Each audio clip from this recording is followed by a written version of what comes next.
Quero convidá-los agora, queridos irmãos, a abrirem suas Bíblias em Efésios, capítulo 6. Carta de Paulo aos Efésios, capítulo 6.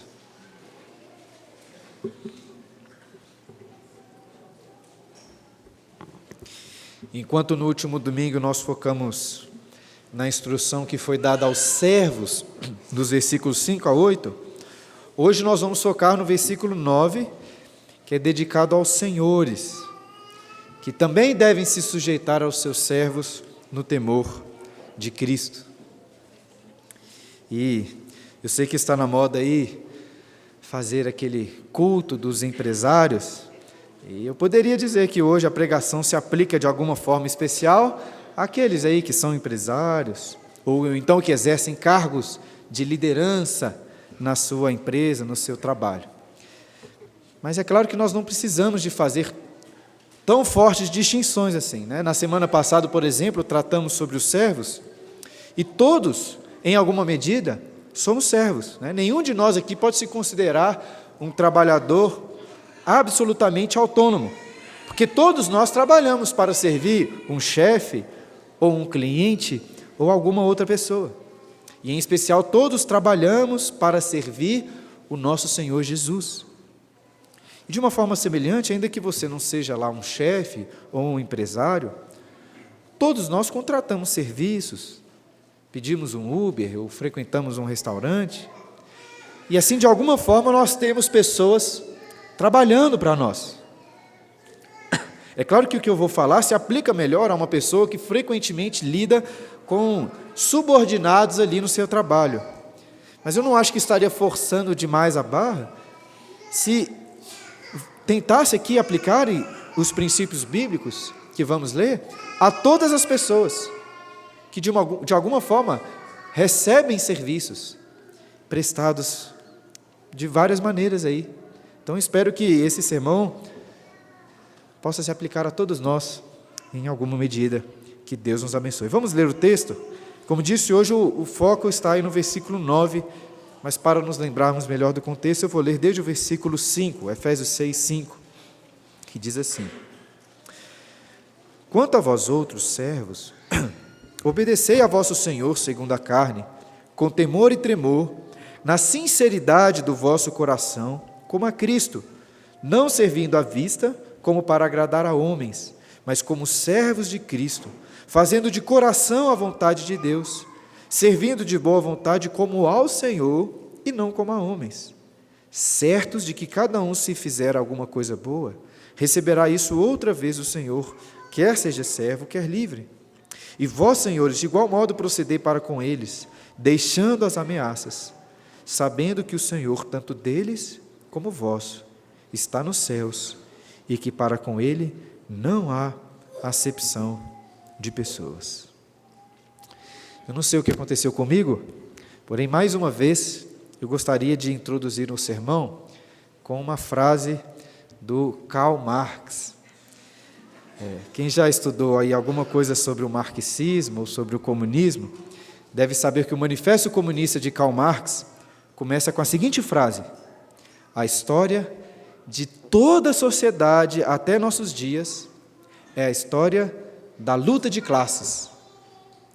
E na sequência ele explica melhor essa frase emblemática dizendo: homem livre e escravo, patrício e plebeu, senhor e servo, mestre e oficial, em suma, opressores e oprimidos, sempre estiveram em constante oposição. E eu espero que, apesar de citar aí Karl Marx em 2 sermões consecutivos, esteja claro para todos que eu não sou marxista, né? Longe disso.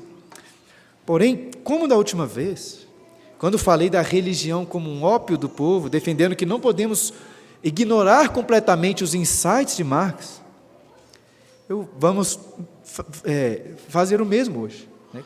As falsas ideologias, especialmente aquelas que possuem grande influência, sempre possuem elementos verdadeiros. As mentiras mais eficazes, desde o Jardim do Éden, costumam ser as mentiras que mais se aproximam ou mais possuem elementos verdadeiros.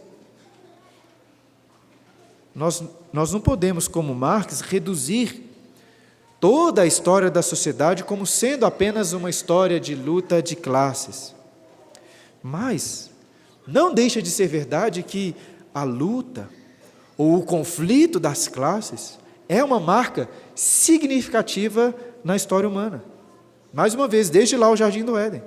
Desde o Éden, quando o homem se afastou de Deus, escolhendo o caminho da autonomia e, por consequência, o caminho da morte, as lutas e os conflitos passaram a marcar a nossa história. Esses conflitos estão presentes nas relações familiares que tratamos nos últimos sermões, e, como destacado por Marx, estão presentes também nas relações de trabalho entre senhores e servos. Mas o Evangelho de Cristo, exposto nessa carta aos Efésios, veio para abolir essas lutas, esses conflitos. Eu até diria, junto com Marx, que toda a história humana é marcada por um grande conflito, ou poderia dizer, por uma grande luta de classes, desde o Jardim do Éden. Mas a luta não é entre senhores e servos, opressores e oprimidos. A luta é entre a semente da mulher e a semente de Satanás. Essa é uma luta que, em certa medida, continua até hoje. Nós vamos falar mais sobre isso a partir do próximo sermão. Porém, essa é uma luta que já está decidida. Já teve o seu grande combate, o dia D. Cristo, descendente da mulher, veio para lutar e esmagar a cabeça da serpente, libertando os escravos, oprimidos pelo pecado, para dar a eles uma nova vida. E essa nova vida, como temos aprendido em Efésios, não é mais marcada pelo conflito, mas pelo amor. Servos e senhores, resgatados por Jesus, não estão em conflito, estão em amor, sujeitando-se uns aos outros no temor de Cristo. Essa aí é a base do ensino para os senhores, como vamos meditar agora, começando aí no versículo 9. Olhe mais uma vez na sua Bíblia, que começa dizendo assim o versículo 9: e vós, senhores. No último sermão já expliquei que na época de Paulo, assim como durante todo o vasto período bíblico, a escravidão era uma coisa muito normal. E eu digo isso porque a relação que Paulo tem em vista nesses versos não é primariamente entre empregados e chefes, muito menos entre proletários e burgueses, mas entre escravos e senhores de escravos. Alguns dizem que talvez 1/3 da população do Império Romano era escrava, talvez até mais. Não só trabalhadores comuns, mas soldados, médicos, professores, até mesmo assistentes pessoais de governantes e imperadores eram escravos. Até os escravos tinham seus próprios escravos. Assim, se você visitasse a igreja de Éfeso em um domingo, certamente encontraria ali muitos escravos, bem como muitos senhores de escravos. E agora Paulo está se dirigindo a estes, aos senhores de escravos. O que pode parecer muito estranho, não é mesmo? Porque pensa aí, no lugar de Paulo, qual seria a sua instrução para um senhor de escravos? Não seria orientá-lo a parar com essa coisa de escravidão e libertar os escravos dele? Nós ainda vamos meditar com calma no que Paulo diz para os senhores, mas o fato é que nem Paulo, nem nenhum outro escritor bíblico instruiu os crentes, senhores de escravos, a abolirem a escravidão e libertarem todos os seus escravos. A gente não encontra isso de forma direta na Bíblia. Por quê? Será que a Bíblia é a favor da escravidão? Eu sei que esse não é bem o tema do texto, nem do sermão, mas vale a pena fazer um breve resumo do que a Bíblia diz acerca da escravidão para entendermos melhor este contexto de Efésios. E eu começo reconhecendo, irmãos, que esse é um assunto difícil, é um assunto sensível até, de certa forma. Eu não quero aqui fazer ousadas asseverações, muito menos desconsiderar toda injustiça, todo o sofrimento envolvidos com a triste história de escravidão no Brasil e em todo o mundo. Mas o que a palavra de Deus diz sobre este tema? E de início precisamos destacar que a Bíblia começa mostrando que todos os homens são criados à imagem de Deus. Portanto, não existe qualquer justificativa bíblica para o racismo, nem para uma classe de pessoas se achar superior à outra. Vale também ressaltar que o rapto e o tráfico de escravos, de pessoas, é condenado tanto no Antigo Testamento, lá em Êxodo 21:16, como no Novo Testamento, em 1 Timóteo 1:10.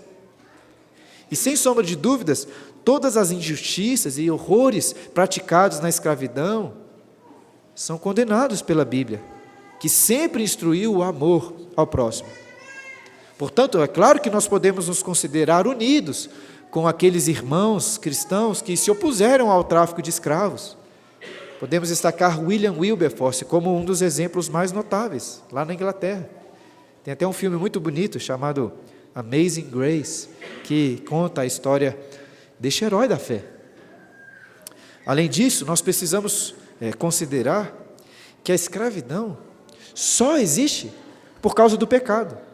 Nós somos criados livres, de forma que a escravidão, junto com a luta de classes, é fruto da queda do homem.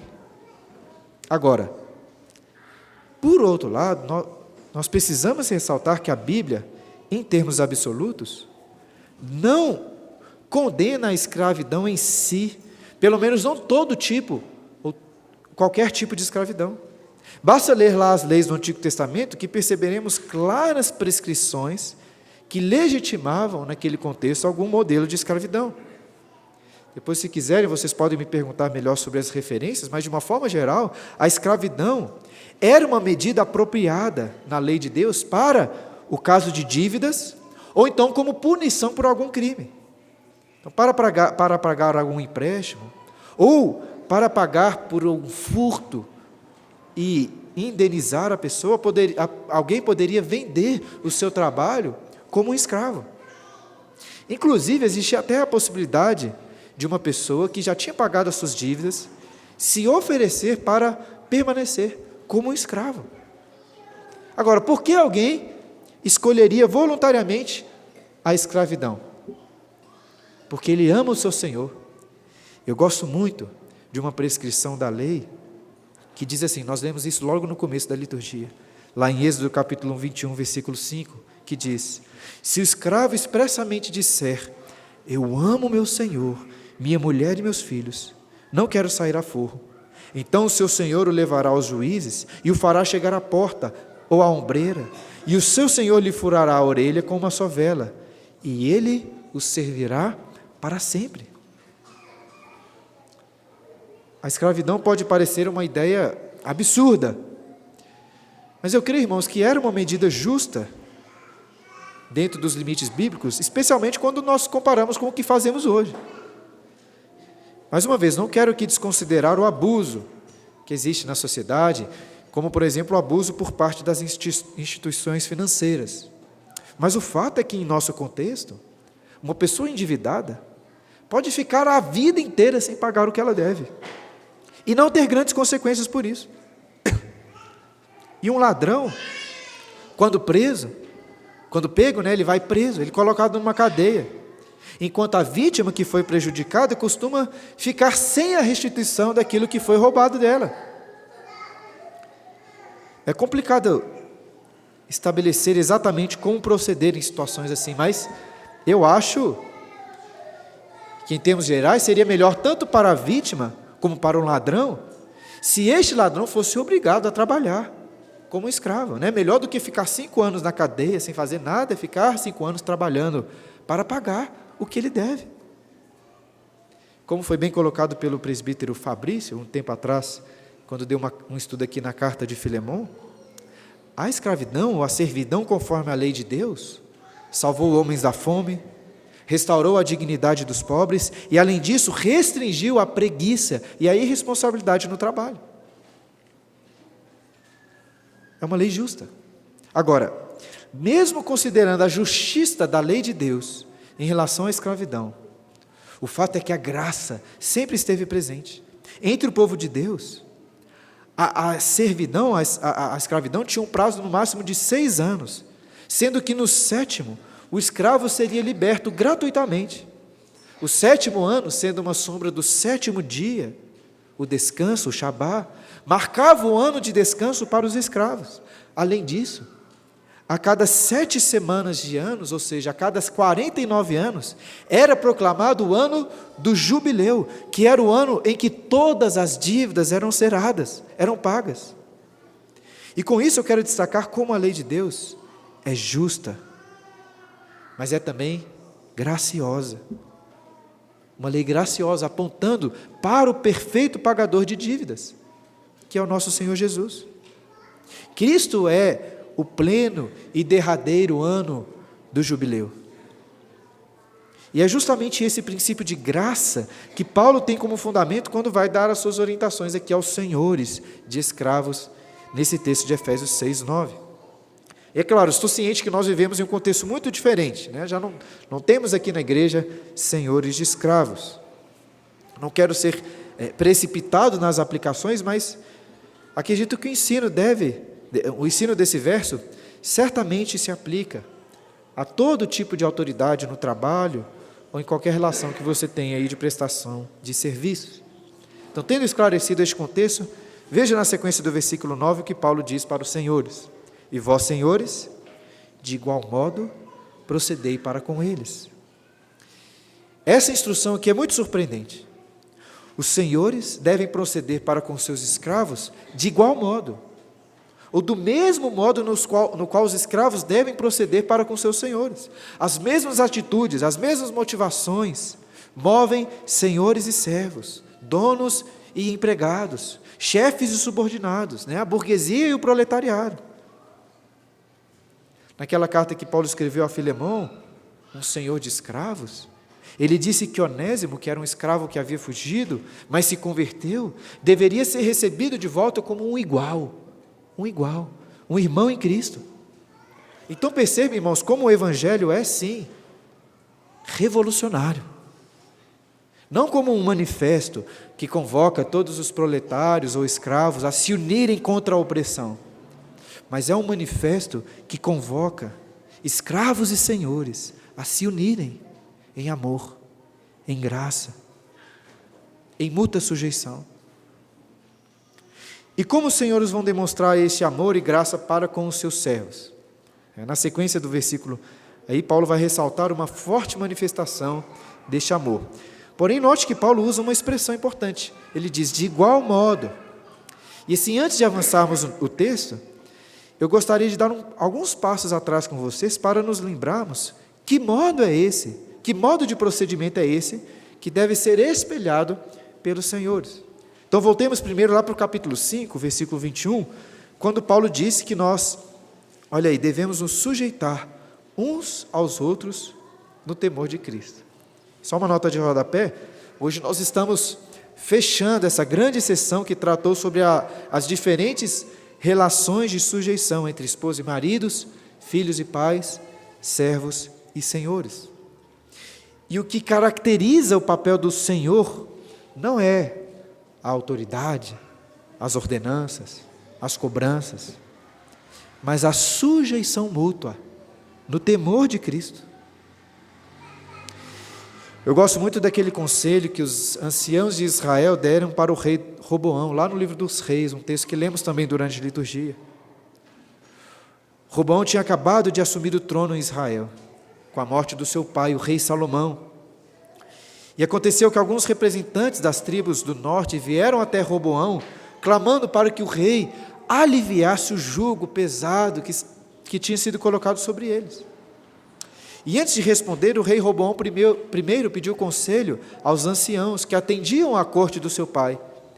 E eles disseram o seguinte, olha lá, essas sábias palavras, 1 Reis 12, 7. Se hoje te tornares servo deste povo, e os servires, e atendendo falares boas palavras, eles se farão teus servos para sempre. Que conselho precioso, meus irmãos.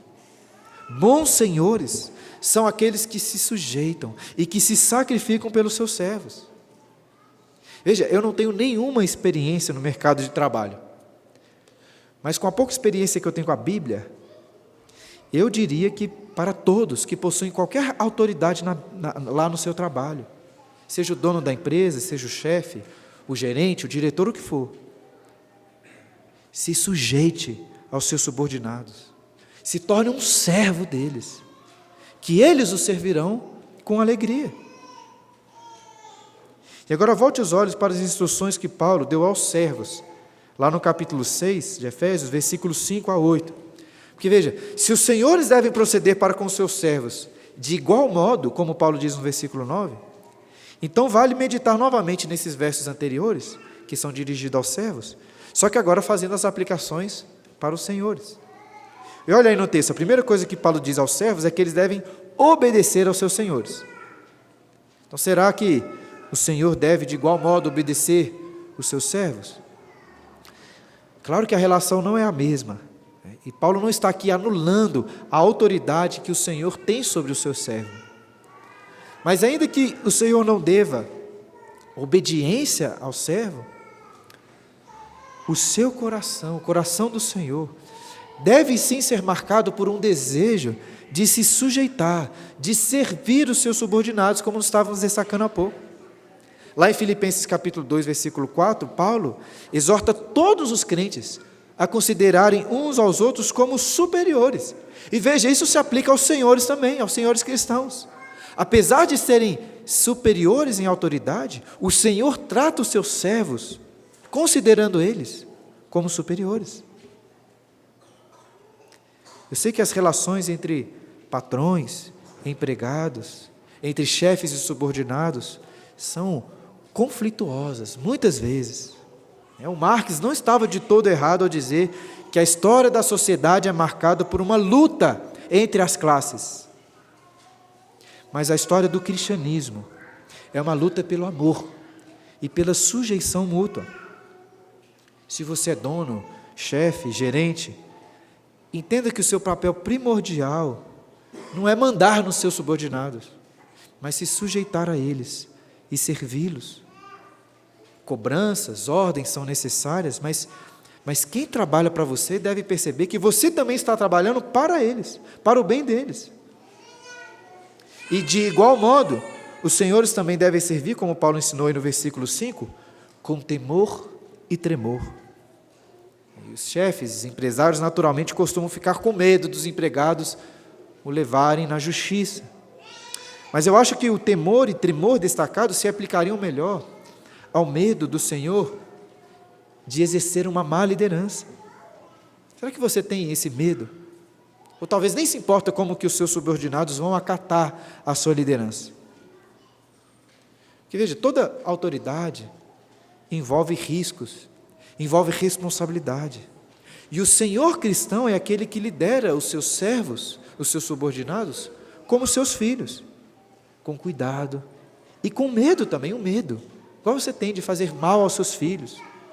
Um temor de não conseguir ajudar os seus subordinados a se desenvolverem no trabalho. E o Senhor deve servi-los não por medo apenas, mas na sinceridade do coração, como o versículo 5 continua dizendo. Na sinceridade do coração. Escravos e empregados não são apenas instrumentos de trabalho, não são meios de produção, são pessoas que devem ser amadas pelos seus senhores. Eu sei que é difícil muitas vezes, as pessoas costumam abusar da boa vontade dos chefes e dos patrões que são muito bonzinhos. Mas pense aí, será que você realmente se interessa pela situação dos seus empregados, dos seus subordinados ou daquelas pessoas que estão prestando serviço para você? Você se compadece deles? Tem um desejo sincero de ajudá-los? Como é importante, irmãos, entendermos que o papel dos cristãos nesse mundo é o de servir sacrificialmente. Você foi colocado na posição em que está para servir as pessoas ao seu redor, sejam seus superiores, sejam seus pares, sejam seus subordinados. Sabendo que de uma forma última, você não está servindo homens, mas servindo a Cristo. E o versículo 5 encerra destacando essa realidade ao dizer, como a Cristo. Talvez a doutrina mais fundamental dessa carta aos Efésios seja sobre o mistério do plano eterno de Deus que nos foi revelado. E o plano de Deus é fazer com que todas as coisas nos céus, na terra, de todos os tempos, convirjam em Cristo. A história da sociedade não é a história da luta de classes, é a história de Cristo. Tudo é sobre Jesus, tudo, inclusive o seu trabalho. Ao amar e servir o escravo, o empregado, um prestador de serviço, você está amando e servindo o Senhor Jesus. Seria maravilhoso se nós realmente conseguíssemos enxergar o rosto do nosso amado Jesus em cada pessoa, dispondo o nosso coração para servi-lo em amor. E só para lembrar mais uma vez como Paulo usou essa expressão, de igual modo, no versículo 9, estamos assumindo que o que ele disse para os servos, de alguma forma, se aplica também aos seus senhores. Com isso em mente, vamos então ler novamente os versículos 6 e 7. Quando Paulo disse, não servindo à vista, como para agradar a homens, mas como servos de Cristo, fazendo de coração a vontade de Deus, servindo de boa vontade como ao Senhor, e não como a homens. Não são apenas os servos, mas os senhores também são muito tentados a exercer uma boa liderança à vista, ou seja, para agradar os seus subordinados ou para serem bem vistos na sociedade. E por um lado tudo bem ter esse desejo de agradar as pessoas, mas o ponto de Paulo é que em primeiro lugar devemos nos preocupar em servir a Cristo e agradar a Deus. E olha, até um senhor egoísta, um chefe muito egoísta, mas esperto, vai querer agradar os seus servos, porque eles são assim incentivados a trabalharem melhor para ele. Hoje a gente vê isso aí, empresas de sucesso sabem que um dos segredos é dar melhores condições de trabalho, a melhor possível para os seus empregados, para que possam sempre estar atraindo os melhores. De uma forma geral, agradar os seus servos, agradar os empregados, é uma boa medida para você ter sucesso como um líder. E eu não posso condenar essas motivações porque são legítimas, nem acho que Paulo está condenando isso, mas Paulo está mostrando que essa não pode ser a motivação última do seu coração, do nosso coração, porque independente do seu sucesso no trabalho, ainda que os seus empregados ou subordinados se aproveitem da sua boa vontade para lhe passarem a perna, você abençoa a vida deles, certo de que a recompensa não vem deles, a recompensa vem do Senhor, que é o que Paulo afirma aí no versículo 8, certos de que cada um, se fizer alguma coisa boa, receberá outra vez, e receberá isso outra vez do Senhor, quer seja servo, quer livre. E você já deve ter escutado alguém dizendo que nós sempre devemos fazer o bem, sem esperar nada em troca. E em última instância, irmãos, isso está claramente errado, porque a Bíblia sempre nos motiva a fazer o bem com a expectativa de recebermos uma recompensa, a recompensa do Senhor, em novos céus e nova terra. E assim, voltando às reflexões do último sermão, como seria bom se realmente estivéssemos certos da nossa religião, convictos, com todo o coração, de que a religião cristã não é uma ilusão, é real, é real. Nós temos muita dificuldade em servir com amor sacrificial o nosso próximo, em especial aqueles que estão abaixo de nós, porque nós não acreditamos de verdade na recompensa divina. Até um chefe egoísta, preocupado apenas com o seu próprio sucesso pessoal, tem muito a ganhar se ele servir e buscar o bem dos seus subordinados.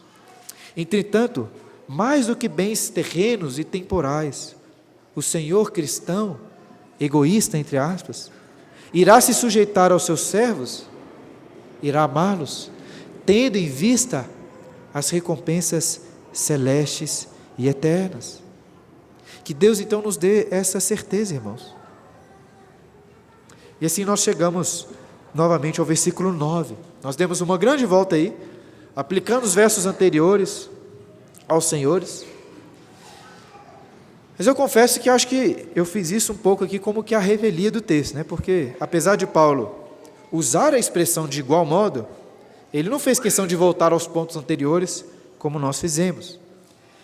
Na realidade, o que Paulo faz é resumir o dever dos senhores com uma única instrução prática. Olha aí no versículo 9. E vós, senhores, de igual modo procedei para com eles, deixando as ameaças. Eu acho notável o fato de que, entre tantas possibilidades, a única instrução específica que Paulo dá aos senhores é deixando as ameaças. Os servos devem obedecer, mas os senhores devem deixar as ameaças. Por quê? Porque o Senhor não irá esperar a obediência dos seus servos através de ameaças, mas através do amor, através do exemplo. E claro, não tem como pensar um melhor exemplo do que o do nosso Senhor Jesus. Após lavar os pés dos seus discípulos, ele disse assim, lá em João 13:13, vós me chamais mestre e Senhor, e dizeis bem, porque eu sou. Ora, se eu, sendo o Senhor e o mestre, vos lavei os pés, também vós deveis lavar os pés uns dos outros. Porque eu vos dei o exemplo, para que como eu vos fiz, vós façais também. Em verdade vos digo, que o servo não é maior do que o seu Senhor. E vale ressaltar que o termo que Jesus usa para servo ali, em João 13, é o mesmo termo que Paulo utiliza aqui para se referir a um escravo. E Jesus, sendo o Senhor, não ordenou que os seus discípulos o obedecessem através de ameaças, mas através do exemplo de sujeição, lavando os seus pés. Voltando a falar para os senhores, chefes, como é que seus subordinados olham para você? Suponha que eu fosse conversar com todo mundo que trabalha, todo mundo que já trabalhou para você, seja uma empresa, seja prestando serviços lá na sua casa, seja subordinados lá no seu trabalho. O que essas pessoas diriam sobre você? Estariam prontos a dizer que você é uma pessoa mansa, compreensiva, misericordiosa, que você é um exemplo de Jesus ali no seu trabalho de liderança?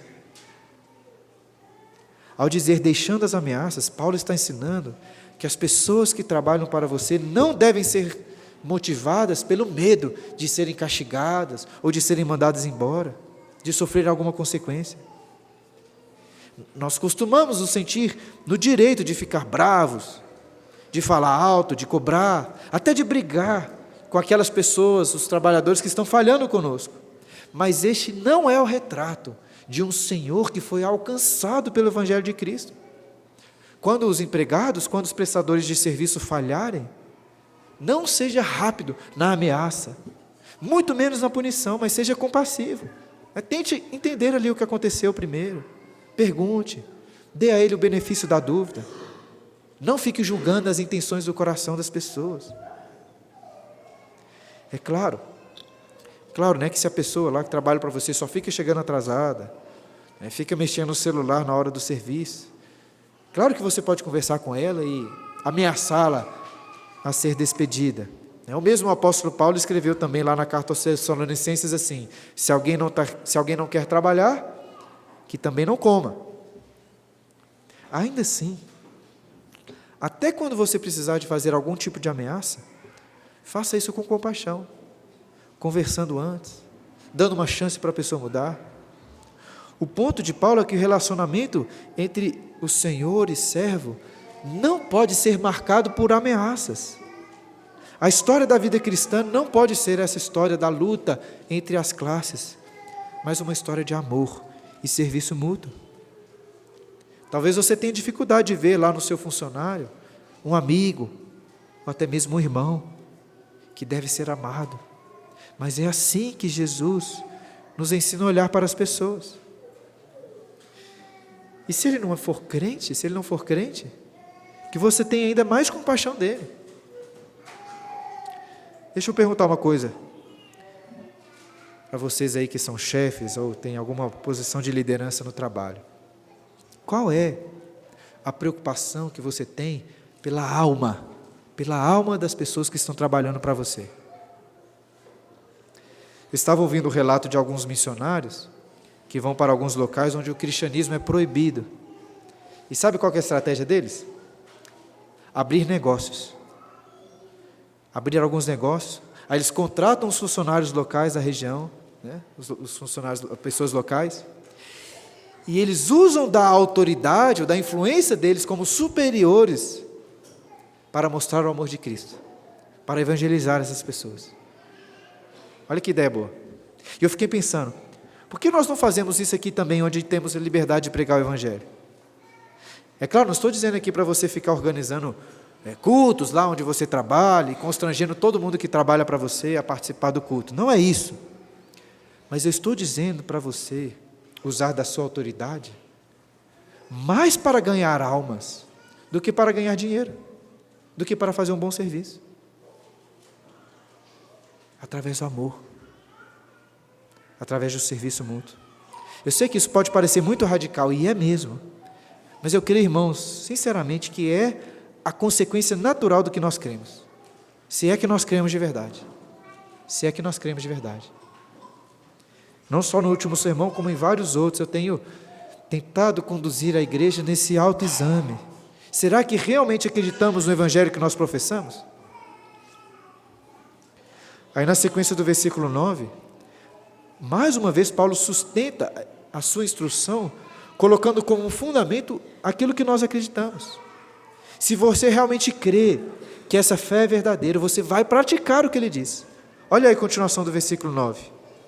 Deixando as ameaças, sabendo que o Senhor, tanto deles como vós, está nos céus, e que para com ele não há acepção de pessoas. Marx enxergava a história como uma luta entre as classes, mas para o Senhor da história, que está nos céus, não há acepção de classes, não há acepção de pessoas. Em outras palavras, o que esse texto aqui diz para os senhores de escravos é o seguinte: você e o seu escravo são iguais.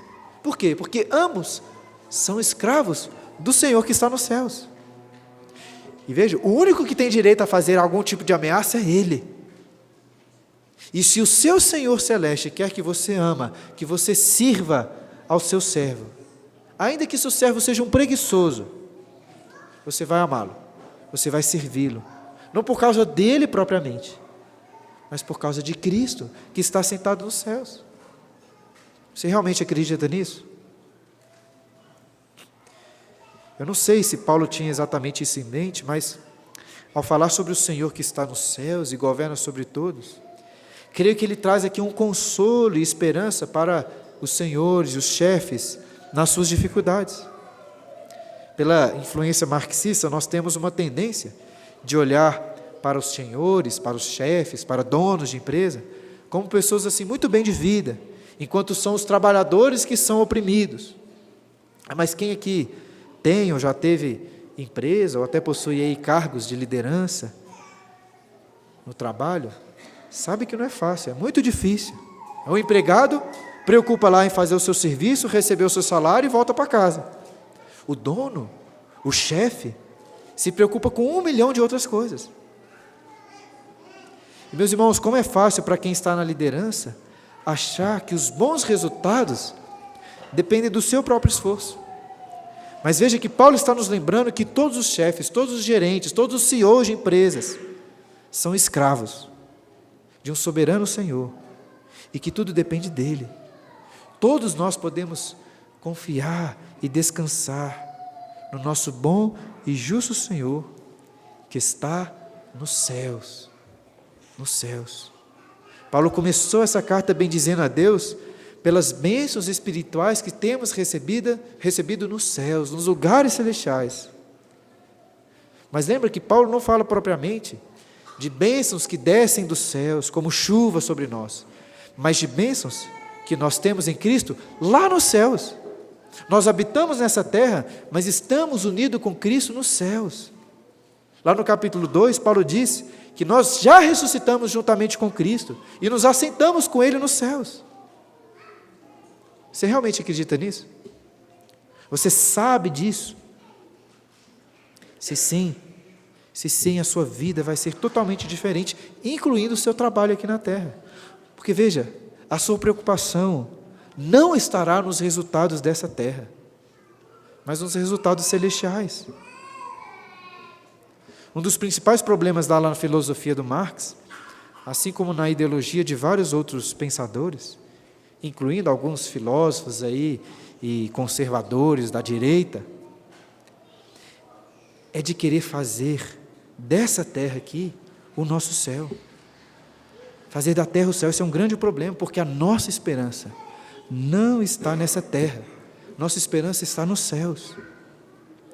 Me desculpem aí os pós-milenistas, otimistas, mas essa terra em que nós vivemos vai morrer, a terra vai morrer, assim como nós vamos morrer, assim como Cristo já morreu, para que então a terra possa ressuscitar em glória e ser unida aos céus, em novos céus e nova terra.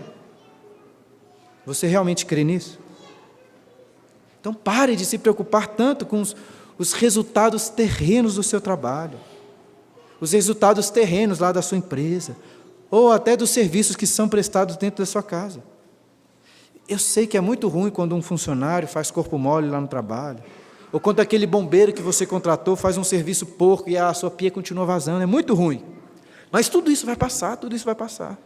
O que permanece é o amor que você tem por aquele que está lhe servindo. Isso que permanece, o amor. Marx não estava errado, pelo menos não de todo errado, ao dizer que a história da sociedade é a história da luta de classes. Porque, de fato, o conflito entre as classes é uma marca significativa da história humana desde o Jardim do Éden. Entretanto, por trás da história da luta de classes, encontramos uma história muito maior, escrita antes da fundação do mundo, que é uma história de amor entre as classes, de serviço mútuo, de um amor e de um serviço fundamentado na obra de Cristo, o Senhor que se fez servo. Na última Páscoa, enquanto os discípulos discutiam qual deles era o maior, Jesus disse que quem quer ser o primeiro será o servo, ou melhor, será o escravo de todos. Jesus é o Senhor sobre todos, que se fez escravo sobre todos, e que disse assim aos seus discípulos: pois o próprio Filho do Homem não veio para ser servido, mas para servir e dar a sua vida em resgate por muitos. Eu sei que a história da escravidão no Brasil e no mundo é uma história de muita dor, de muita tristeza, injustiça. E apesar das prescrições bíblicas, como eu expliquei no início, o fato é que a escravidão, junto com a luta de classes, é fruto da queda, é fruto do pecado. Porque o homem foi criado para ser livre. Agora, por outro lado, o Evangelho também só existe por causa do pecado. E em boa medida eu poderia dizer, irmãos, que a história do Evangelho é uma história de escravidão. Nós fomos criados livres por Deus, mas nós nos entregamos à escravidão de um Senhor chamado pecado, que nos oprime, nos aflige de forma terrível. E veja, ainda que o tráfico de escravos seja proibido nas Escrituras, o fato, meus irmãos, é que Cristo veio dos céus para comprar escravos. É o que Paulo diz lá em 1 Coríntios 7, 22 e 23, nós lemos durante a liturgia. Porque o que foi chamado no Senhor sendo escravo, é liberto do Senhor. Semelhantemente, o que foi chamado sendo livre, é escravo de Cristo. Por preço fostes comprados. Comprados. E que preço foi esse que Jesus pagou? Paulo já disse lá em Efésios capítulo 1, versículo 7, ao falar de Cristo, o amado, no qual nós temos a redenção pelo seu sangue. Esse é o preço. Só o Senhor, só o dono dos céus e da terra, pode fazer ameaças, e Ele faz ameaças. Os que o desobedecem são ameaçados a pagar pela desonra com morte eterna. Mas Jesus veio para assumir todas as nossas ameaças, e Ele derramou o seu sangue, o sangue precioso do Deus homem, que é suficiente para pagar pelo inferno, pelo preço da nossa dívida eterna. Como já disse, Jesus é o perfeito pagador de dívidas. Ele é o pleno e derradeiro ano do jubileu. Ele nos comprou. Ele nos resgatou da escravidão do pecado para sermos seus por toda a eternidade. Mas será que Jesus de fato é o seu Senhor? Independente se você é um senhor ou um servo, um chefe ou um empregado, lá no seu trabalho, todos nós aqui somos escravos. Mas quem é o seu Senhor? E diferente da escravidão pecaminosa praticada pelos homens dos séculos, a escravidão bíblica, meus irmãos, é uma escravidão voluntária. Você escolhe quem servir. Lá no jardim, o homem escolheu servir o pecado. E apesar de nós já nascermos em escravidão, isso não muda o fato, irmãos, que nós continuamos escolhendo o pecado como nossos primeiros pais. Mas Cristo veio para mudar a nossa vontade. Ele veio para nos resgatar. Você quer ser um escravo de Jesus? Como eu destaquei antes, na lei sobre a escravidão no Antigo Testamento, nós encontramos uma promessa, ou uma prescrição ali maravilhosa, que diz: se o escravo expressamente disser, eu amo meu Senhor, minha mulher e meus filhos, não quero sair a forro, então o seu Senhor o levará aos juízes e o fará chegar à porta ombreira, e o seu Senhor lhe furará a orelha com uma sovela, e ele o servirá para sempre. Mais uma vez, por que um escravo escolheria a escravidão? Por quê? Porque ele ama o seu Senhor. Que seja esse o nosso maior anseio. Eu amo o meu Senhor. Eu quero ser marcado por Ele, para servi-lo para todo sempre. Você que está em Cristo é um escravo de Jesus. Mas claro, apesar de sermos escravos, Ele não nos chama de escravo. Ele nos chama de amigo, de irmão e mais, Ele nos chama de amada, noiva amada. Amém.